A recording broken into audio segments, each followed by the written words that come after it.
Сәлем достар, бүгін біз құрқылтай ұясы туралы айтатын боламыз. Құрқылтай қасиетті құс.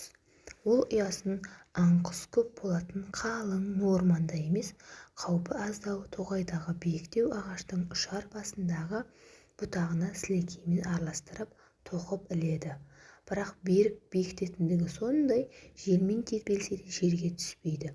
Өйткені жылан қанша жармасса да бұтақтың иілгіштігінен жерге сырғып түсіп қалады. Ал ұяны балапандар қанаттанып ұшқан кезде ғана жинайды.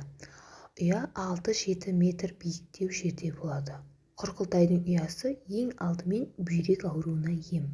Құрқылтай ұясы бүлінбейді, сасымайды, сондықтан бүйрек суықтағанда оны қайтадан қолдана беруге болады. Құрқылтайдың ұясы 80 түрлі ауруға ем екен. Радикулит, цистит, қуықтағы грыжа, сүйек сырқырауы, буынның сырқырауы, қақсауы, бүйрек ауруымен, бедеулік, белсіздік, құрсақ көтермеу, простатит, аденома сияқты көптеген ауруларға ем. Және де бұл емді кез келген адам үй жағдайында қолдана алады. Тек ұяның бұлауына кешке жатар алдында түскен жөн. Өйткені ем қабылданғаннан кейін желге шығуға, суық тигізуге болмайды. Ем 10 немесе 15 күнге жалғасады.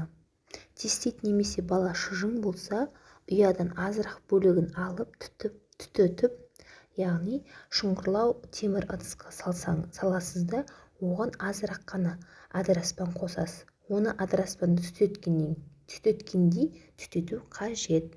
Қыз-келіншектер ұзын етек көйлек киіп, ал ер адамдар беліне төмен жамылғы орап алып, сол түтін басылғанша үстінде отырады.